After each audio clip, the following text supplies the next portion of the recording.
네, 오늘은요, 하늘을 우러러보는 성도, 이런 제목입니다.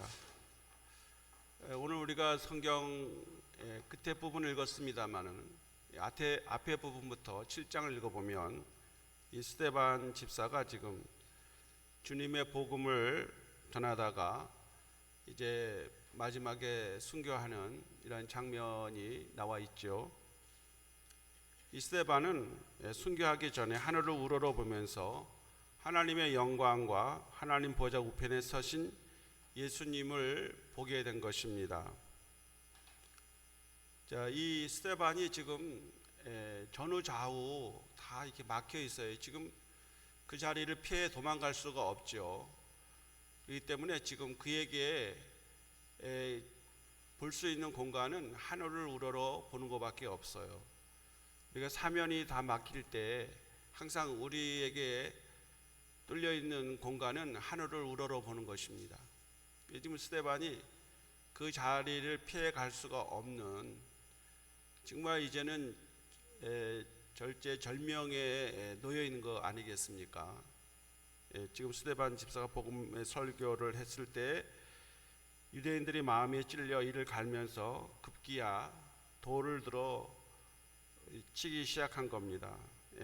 지금 죽이라는 함성과 함께 수많은 돌이 이곳저곳에서 스데반에게 날라오고 있어요. 돌에 맞은 스데반은 그 머리와 얼굴에 피를 흘려가면서 온몸이 피로 적셔졌을 겁니다.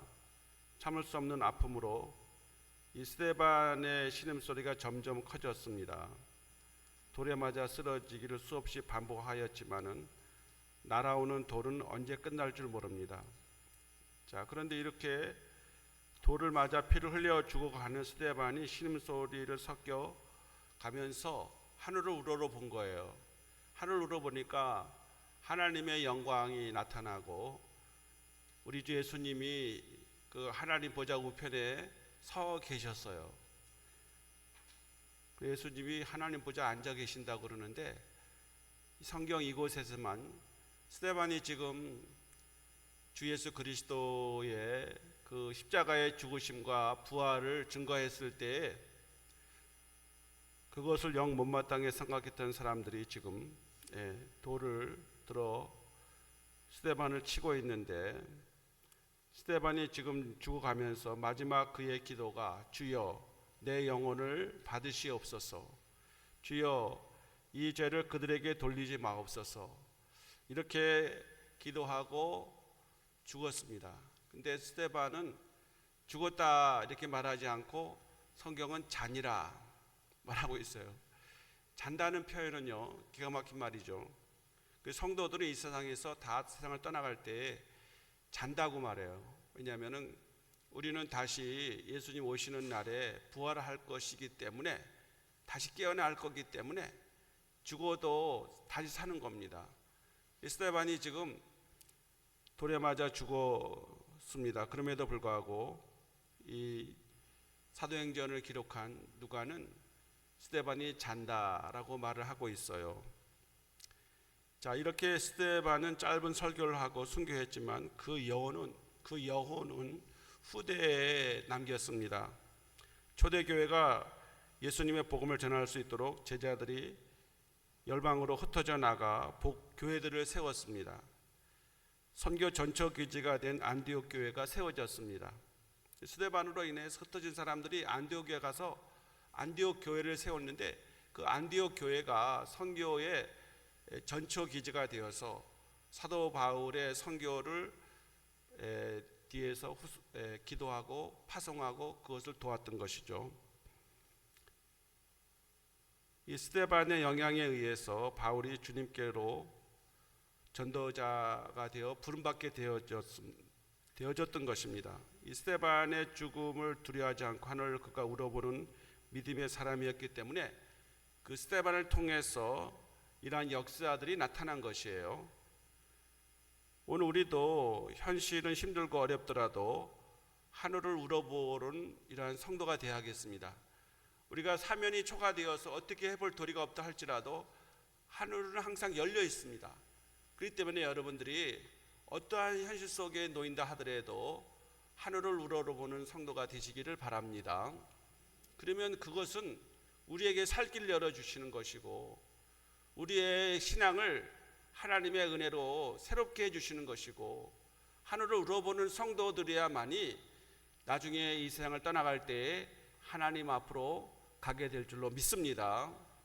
여러분들이 어떠한 현실 속에 있는지 여러분 아니고선 누가 그걸 알겠습니까마는 그래야 한다 할지라도 우리 성도들은 하늘을 우러러보는 이러한 성도의 삶을 우리 모두가 함께 살아갈 수 있기를 소망합니다. 이 스데반은요, 첫 번째 성령에 충만하였기 때문에 하늘을 우러볼 수가 있었습니다. 감리교 창시자이기도 한 요한 웨슬리 목사님께서 어느 날 깊은 명상과 함께 주님을 생각하다가 깊은 교제를 나누고 기도했습니다. 그의 환상 중에 천국문에 들어가게 되었다고 합니다. 천국문을 지키고 있던 베드로 사도께서 그를 맞이하게 됩니다. 이 요한 웨슬리 선생님은 천국에 들어서지를 않고 그 문간에서 베드로 선생님에게 중요한 질문을 했습니다. 왜냐하면 그가 감리교를 위하여 전심전력을 했는데 자기가 전도하고 자기와 같이 하던 사람들 가운데 이미 죽은 사람들이 많았습니다. 그분들이 어떻게 되었을까 궁금해서 이렇게 물어보았다고 합니다. 나와 함께 영광스러운 메도디스트, 즉 감리교 운동을 하던 친구들이 이 천국에 들어왔는지 그것이 좀 궁금합니다 라고 물었습니다. 나와 같이 감리교 운동하던 사람들이 얼마나 이 천국에 들어왔는지 궁금하는데 어떤 사람들이 들어와 있습니까? 라고 이렇게 베드로 사도에게 물었습니다. 베드로 사도께서는 어떤 명분을 한참 뒤적거리고 나서 하시는 말씀이 없다라고 말했어요. 요한 웨슬리 선생님 깜짝 놀랐습니다. 아, 그러시다면 나의 신앙은 잘못된 모양이군요. 그러면 한 가지 더 묻겠습니다. 영광스러운 칼빈의 5대 교리를 강조하는 장로교인들은 몇 사람이 들어왔습니까? 하고 또 물었어요. 그러면 장로교인들은 얼마나 들어와 있습니까? 라고 하니까 한참 살펴보고 있다가 없다라고 했습니다. 그때 그는 더 놀랐습니다. 그렇다면 그는 겸손히 생각했습니다. 아무래도 우리 종교개혁 운동이 대단한 실수를 범하고 있는 것 같군요. 한 가지 더 물어봅시다. 그러면 천주교회는 얼마나 들어왔습니까? 천주교회는 얼마나 있습니까? 라고 하니까 베드로 사도가 다시 말합니다. 없다 라고 말한 거예요. 자, 그때 요한 웨슬리 선생님이 깜짝 놀랐습니다. 아니, 그럼 도대체 누가 이 천국에 들어왔다는 말입니까? 라고 이렇게 말하니까 베드로 사도는 빙그레 웃으면서 요한 웨슬리를 향하여 이렇게 말했다고 합니다. 예수 그리스도를 참으로 나의 구주로 영접한 사람, 예수 그리스도를 나의 구주로 영접한 사람이 들어와 있지. 그리고 성령 충만한 그리스도인들이 들어오는 것이죠. 다시 말해서 감리교인이나 장로교인이나 천주교인이 그게 문제가 아니죠. 누구든지 예수를 믿으면 그리고 성령으로 충만하면 이 천국에 들어오는 것이지요 라고 이렇게 말했다는 겁니다. 우리가 천국에 가면 거기에 교파가 있다고 하는 것은 아니라는 말씀이죠. 진실로 우리가 예수 그리스도를 나의 주, 나의 하나님으로 모시고 사는 성도들이 천국에 있는 것이고, 이 땅에 살아갈 때 자기의 그 본능과 자기가 하고픈 대로 살아가는 그런 사람들이 아니라 성령의 충만함으로 성령의 지도를 받고 인도를 받는 사람들이 천국에 들어와 있다는 것입니다. 그래서 요한 웨슬리가 깊은 깨달은 바가 있었다라는 말을 있습니다. 오늘 여기 보면 55절에 보면요, 스데반이 앞에 성령 충만하여 라고 말하고 있어요. 이게 굉장히 중요한 말이죠. 지금 스데반이 지금 복음을 전할 수 있었고요, 그리고 지금 죽어가는 이 현장에서 두려움 없이 그 현장에서 자기의 할 일을 다 할 수 있었던 것은 그가 성령에 충만하였기 하였기 때문이라는 것입니다. 스데반의 아름답고 거룩한 순교의 모습은 자신의 힘이라기보다는 성령의 도우시는 역사였습니다. 이 스데반은 언제나 성령 충만한 삶을 살았습니다. 그가 초대교회에서 구제를 위하여 그 7 집사를 선출할 때에 그 첫 번째의 그 자격이라 할까요? 그 신앙에 있어서 성령 충만한 사람들 7사람들을 선출해서 이 구제 일을 맡겼던 것입니다. 그래서 우리는 교회 일을 할 때 제일 우선시 되는 것은 성령 충만한 사람이어야 한다는 것입니다. 이 스데반 집사가 과부를 섬길 때도 성령 충만의 사랑으로 정성을 다해 최선을 다했을 것으로 보는 것이에요. 그래서 얼마나 돕는 것이 쉽지가 않습니까? 여기 지금 누구는 더 받고 덜 받는다라고 이렇게 히브리파 가부들과 헬라파 가부들이 다 불평불만이 있을 때 이 스데반 집사가 성령 충만함으로 정성을 다하여 최선을 섬겼기 때문에 그러한 그러한 일들이 불식되었습니다. 이제 마지막 순교를 당할 때도 스데반 집사는 성령 충만하였습니다. 성령 충만하였기에 성령의 도우시는 은혜로 스데반은 아름답고 거룩한 순교를 할 수가 있었습니다. 여러분, 순교한다는 그것이 말이 순교지 참 이게 얼마나 힘들고 고통스러운 일입니까? 우리는 인간적인 감정과 의지만으로 시시각각으로 닥쳐오는 환난과 어려움 극복하여 끝까지 신앙생활을 완주하기가 어렵습니다. 여러분이 감정에 의지하고 의지가 있어서 신앙생활을 이제 하려고 할 때에 많은 어려움이 있고 환난을 당하기 마련입니다. 그러나 성령의 도우시는 은혜가 있으면 그것을 잘 이겨나가고 감내해 나갈 수 있다는 겁니다. 그래서 우리는 늘 성령의 도우심을 간구해야 됩니다. 여러분이 우리가 여러 가지 기도를 많이 할 수가 있습니다만은 우리 성령님을 우리가 환영하고 성령이 우리가 충만하도록 성령의 기름 부음을 우리가 사모해야 될 거예요. 그래서 성령님 부족한 저를 도우시고 성령 충만하게 하셔서 끝까지 주의 길을 걸어가게 하시고 끝까지 맡겨주신 사명을 감당하게 하옵소서. 이러한 기도는 일상적으로 우리가 해야 될 기도인 것입니다. 이렇게 늘 성령의 은혜를 간구하면 우리 하나님께서 우리가 어떠한 시련과 역경, 환난을 당한다 하더라도 넉넉히 그것을 이겨나가면서 우리 주님의 주신 사명을 감당해 나갈 수가 있습니다. 우리의 힘으로 하는 것이 아니라 하나님의 성령에 사로잡힌 바 되어 성령께서 우리를 붙잡아 주실 때 그 은혜와 능력으로서 우리는 주의 일을 감당해 나갈 수가 있는 것이에요. 그렇기 때문에 지금 스데반이 죽음의 직면 앞에 그가 성령에 충만하였기 때문에 그의 현실을 순교로서 받아들일 수가 있었던 겁니다. 성경에 나오는 믿음의 사람들의 공통점이 있는데 그것은 항상 그들이 하나님께 무릎을 꿇고 기도하는 사람이었다는 거예요. 기도하는 사람은 성령으로 말미암아 그 사명을, 그 하나님의 일을 감당할 수가 있습니다.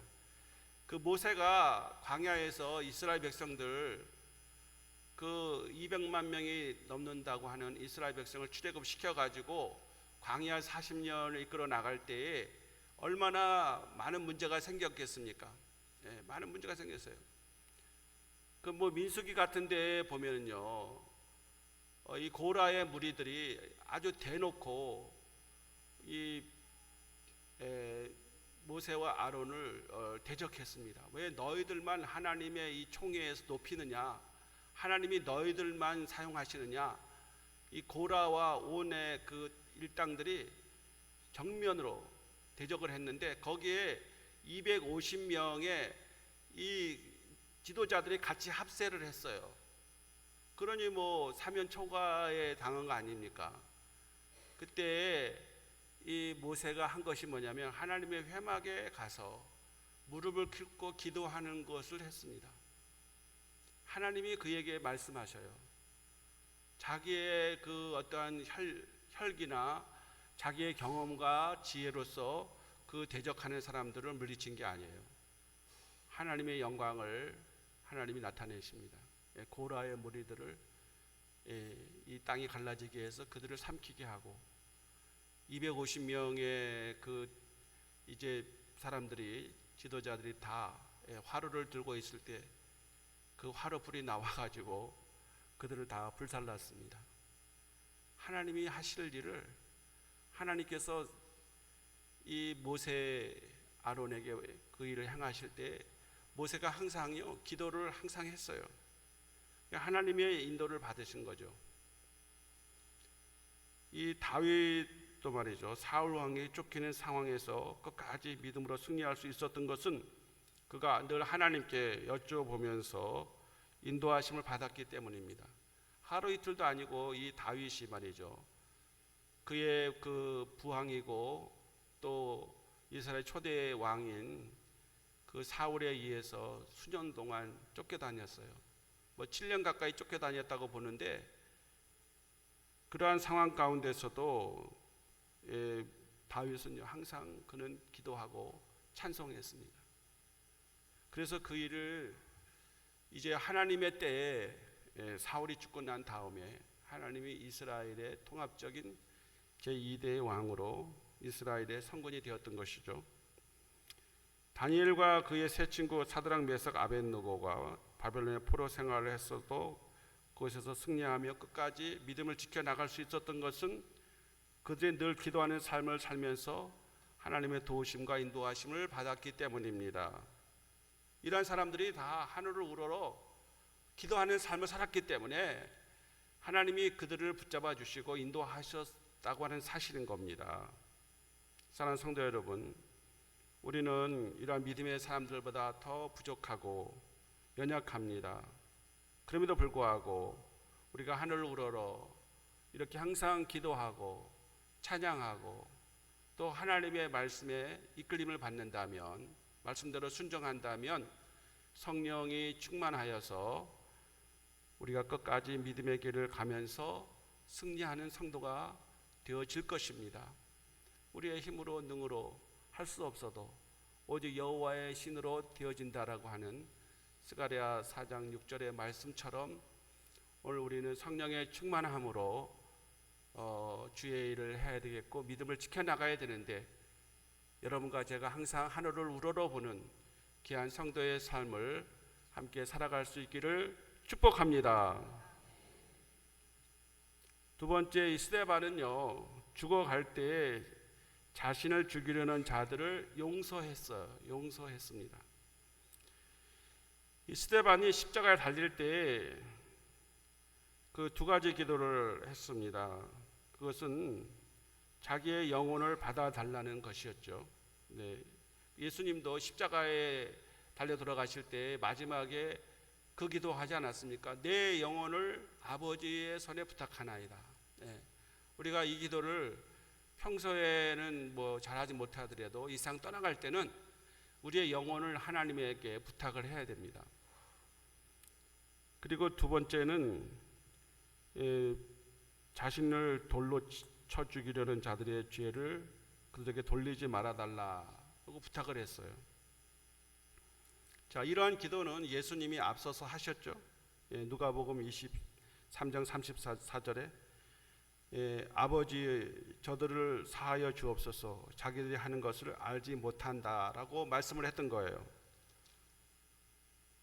그런데 스데반도 주여 이 죄를 그들에게 돌리지 말아달라고 부탁을 했습니다. 스데반은 예수님과 가장 비슷한 모습으로 천국에 간 것이죠. 자, 우리 스데반은요 결코 비참한 죽음을 죽은 것이 아닙니다. 하나님의 영광스러운 죽음을 죽은 것이죠. 왜냐하면 그는 하나님의 영광을 나타냈기 때문입니다. 그것은 곧 자신을 죽인 그들에게 그리스도의 복음을 증거하는 계기가 되었다는 것입니다. 죽어도 복음을 전할 수 있었어요. 그 사실이 스데반이 죽은 다음에 현실로 나타났습니다. 스데반은 죽음의 순간까지도 그리스도의 복음을 위한 증인의 사명을 감당했습니다. 이때 스데반의 원수를 위한 기도가 다메섹 성에서 사울을 회개시켜 가지고 초대교회의 기초를 놓았던 거예요. 초대교회에 두 사람의 기초가 있는데 그것은 그 마가의 다락방에서 베드로 사도가 주축이 되어 가지고 예루살렘에 이제 온 사람들에게 그 오순절 성령을 충만히 받아서 그 베드로 사도가 그 오순절에 예루살렘의 순례에 온 사람들, 세계 곳곳으로부터 온 그 순례 디아스포라들에게 복음을 전하지 않았어요. 하루에 3,000명씩 회개시키는 제자로 삼는 일이 벌어졌습니다. 그래서 사도행전 1장으로부터 대개 9장 그 앞에까지는 베드로 사도가 주인공이면 후반부에 있어서는 이제는 바울 사도가 앞서서 이 복음을 이끌고 있음을 보게 되는데, 그 스데반의 그 순교의 자리에 그것을 집행관으로 있었던 사람이 청년 사울이었어요. 58절에 그 말씀이 나와 있습니다. 오늘 본문 58절을 보십시오. 성 밖으로 내치고 돌을 칠세 증인들이 옷을 벗어 사울이라 하는 청년의 발 앞에 두니라. 성 밖에 내쳤습니다. 성 안에서는 죽이지 못하고 성 밖으로 끌고 가서 스데반을 이제 돌로 칠 때 그것을 집행하는 사람이 누구냐면 그것이 사도 바울이었던 청년 사울이었어요. 사울이 그 장면을 보고 있습니다. 스데반이 죽어가는 이 거룩한 모습을 사울이 보았던 것이죠. 자, 이 사울의 마음에 큰 울림이 왔습니다. 감동을 주었습니다. 그리고 나중에 그가 다메섹 도상에서 부활하신 예수님을 만나서 변화되는 그러한 계기를 제공한 것이에요. 자, 여러분이 어느 순간 예수님을 믿게 될 것이죠. 근데 그 예수를 믿을 때 여러 사람이 여러분을 위해서 기도했을 것이고요, 전도를 했을 거예요. 그리고 여러분이 전도하는 사람이 어떠한 사람인지 알 거예요. 아마 아내가 전도했으면은 아내의 삶이 어떠한지, 또 친구가 전도를 했으면 친구가 어떠한 친구인지, 어떠한 사람이 여러분에게 만약 예수 믿으라고 권유했을 때 그 사람이 신뢰가 가고 그 사람의 말을 믿을 수 있을 때, 그 사람의 삶이 아름다울 때, 그 사람처럼 살고 싶은 생각이 있을 때에 복음을 그 사람이 받아들이게 되는 것이죠. 그러니까 앞서 우리에게 복음을 전했던 사람들의 그 선하고 사랑이 넘치고 그리고 희생하고 양보하고 배려하고 나를 진정으로 아껴주는 그러한 사람이 나에게 말을 할 때에 우리가 그 말을 수용하게 되는 거죠. 그 말을 따라가게 되는 거죠. 복음은 뭔지 모르지만 저 사람이 믿는 예수라면 나도 예수를 믿어봐야 되겠다라고 생각을 하는 거예요. 지금 여기 죽어가는 스데반을 누가 유심히 봤겠습니까? 여기에 성경에 기록이 되어지지 않았지만 그 안에는 이 사람이 지금 하는 설교도 들었을 것이고, 그리고 베드로는요, 여기 지금 이 사울은 그 현장을 집행한 관이에요. 그러니 이 사람이 죽을 때 어떻게 죽었는지 너무나 상세하게 잘 알고 있어요. 너무나 아름다운, 거룩한, 숭고한 이런 모습으로 죽음을 두려워하지 않고 죽었지 않겠습니까? 그거를 눈으로 목격했어요. 야, 이건 뭔가 우리보다 다른 세계가 있구나. 이 스데반에게는 뭔가 그의 죽음과 바꿀 만한 뭔가 있구나. 그거를 충격적으로 받아들였을 거예요. 그렇기 때문에 그 다메섹 도상에서 예수님을 만났을 때 한순간 변화되어진 것이지, 그 짧은 순간에 예수님을 만났다고 해서 빛 가운데 오신 예수님을 다메섹도상에서 만났다고 해서 한 번에 그렇게 쉽게 무너졌겠습니까? 그 뒤에 쌓아 있었던 그것이 있었기 때문에 결정적인 그 순간이 그 사울이라는 청년에게 왔었던 거죠. 다메섹으로 갈 때 예수 믿는 사람들을 잡아 끌고 오려고 대제사장의 공문을 가지고 다메섹에 간 거 아닙니까, 여러분? 그런데 그의 마음속에 갈등이 생긴 것은 스데반의 이 거룩한 죽음이 그에 앞서 있었던 거예요. 자, 그러므로 이 스데반이 죽음으로 끝나는 게 아니라 이 8장에서 보면은 스데반의 순교로 말미암아 사람들이 흩어져서 두루 다니며 복음의 말씀을 전하게 되었고, 그 복음의 말씀을 전하는 사람들 중에 빌립 집사 같은 사람도 있었고, 또 안디옥에 가서 사람들이 모여서 안디옥 교회를 만들었던 거예요. 안디옥 교회가 크게 부흥했습니다. 그래서 안디옥 교회가 이 바나바와 같은 사람이 이제 다소에 가서 바울을 데려와서 같이 큰 무리를 가르쳤고요. 성령께서 이 바나바와 이 바울을 묶어서 선교지로 파송하라고 명령했기 때문에 하나님의 명령을 따라서 그들을 안수해서 선교하러 보냈던 것이에요. 자, 그러니까 스데반의 그 순교가 헛된 것이 아니죠. 이 사울이 변화의 바울이 됐고, 그리고 바울이 안디옥 교회에서 세계 선교의 기초를 놓는 1, 2, 3차 선교 여행을 하게 된 거 아닙니까? 그것을 가능케 한 사람이 누구냐면 스데반의 순교가 헛되지 않았다는 사실을 알게 되는 겁니다, 여러분. 그렇기 때문에 여러분들이 교회를 위하여, 복음을 위하여 여러분이 모든 헌신을 하고, 여러분이 충성을 하고, 여러분이 뭔가 한다라고 하면은 그것이 절대로 헛되는 게 아니에요. 그것은 어떠한 모양새로든지 하나님의 뜻이 나타나는, 영광이 나타나는 거예요. 오늘 스데반이 한 사람이 순교함으로 끝난 게 아니었다는 사실을 우리는 사도행전 8장 이후에 그 역사를 보게 되는 거예요. 그것이 있었기 때문에 사도행전 28장까지 역사가 나타난 거 아니겠습니까, 여러분? 사랑하는 성도 여러분, 사도 바울이 늘 하는 얘기가 뭐냐면, 한 번 죽는 순교는 금방 죽을 수는 있지만은 우리는 순교적인 삶을 살아야 됩니다. 그것은 나는 날마다 죽노라. 고린도전서 15장에서 사도 바울이 자신에 대해서 말하고 있지 않습니까? 우리는 하루하루 살 때 우리가 십자가를 우리가 지는 삶을 사는 것입니다. 오늘도 사순절에 그제 여기 지금 꽃꽂이를 예쁘게 해놨는데 우리 심우미 전도사님하고 강성희 전도사님이 했는데 이 십자가가 두 개잖아요. 하나만 세울 줄 알았어요. 그래서 십자가가 저거는 예수님이 졌던 십자가고요. 저 옆에 약간 누워져 있는 십자가는 여러분이나 제가 져야 할 십자가 아니겠습니까? 옛날에 우리 예배당에 십자가가 3개가 서 있었어요.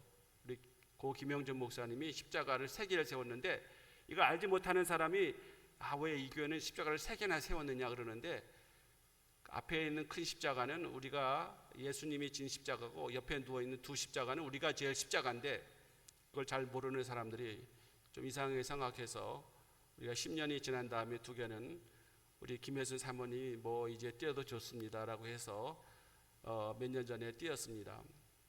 여러분, 우리는 하늘을 우러러보는 성도가 되어야 합니다. 그것은 정말 우리가 성령에 충만하기 위해서 여러분이나 제가 기도해야 됩니다. 이 사순절은 우리 자신을 돌아보며 회개할 것을 회개하고 다시 말씀으로 돌아가야 되겠고, 그리고 하나님의 주시는 그 성령의 충만함으로 말미암아 우리가 죽으면 죽으리라고 하는 이런 마음을 가지고 십자가를 지는 귀한 성도들이 되어야겠습니다. 십자가를 지고 한 번 죽는 것은 순교이지만은 매일같이 십자가를 지는 것은 날마다 우리가 복음을 위하여, 또 하나님의 몸된 교회를 위하여, 이 복음이 땅까지 전해지는 일을 위하여 하늘을 우러보며 기도하고, 십자가의 그 순교라도 우리가 두려워하지 않고 복음을 전하며 나가는 이러한 성도의 삶을 우리 모두가 살아갈 수 있기를 축복합니다. 기도합니다. 하나님 아버지 감사합니다. 오늘 우리는 사도 우리 스데반 집사가 지금 하늘로 우러러 하나님 앞에 기도할 때 하늘문이 열리면서 하나님 영광을 보고 하나님 보좌 옆에 서 계신 예수님을 바라보았습니다. 그리고 주 예수여 내 영혼을 받으시옵소서, 주여 이 죄를 그들에게 돌리지 마옵소서 하며 그가 피를 흘리고 순교했습니다. 그러나 거기서 끝난 것이 아니라 하나님께서 역사하셔서 초대교회를 세워가게 되어졌습니다. 예루살렘 교회만 있었던 것이 아니라 세계의 선교를 위하여 안디옥 교회가 세워졌고, 안디옥 교회에서 파송한 바나바와 바울, 신라를 통해서 소아시아와 유럽에 하나님의 교회를 세워졌기 때문에 오늘 우리 이 지구촌의 복음이 편만하게 세계 열방에 증거되어졌습니다. 그 기초를 놓은 사람이 누구입니까? 예수님의 십자가를 지셨고 스데반이 십자가를 지는 마음으로 순교했기 때문에 오늘 복음이 오늘 여기 우리에게까지 이르렀습니다. 하나님, 이제 우리는 이 스데반 하늘을 우러러 하나님 영광을 보고 예수님의 서신 것을 우리가 본 것처럼 우리도 하늘을 우러러 기도하며 우리 하나님 영광을 보게 하시고 예수님의 그 은혜를 힘입는 귀한 성도가 되어서 날마다 우리는 죽노라 선교적인 삶, 순교의 거룩한 삶을 삶으로 복음이 땅끝까지 전해지고 우리도 그 믿음의 역사하신 가운데에서 정말 이 신앙에 있어서 승리하는 우리 모두가 되게 축복하여 주시옵소서. 예수 그리스도의 이름으로 기도합나이다. 아멘.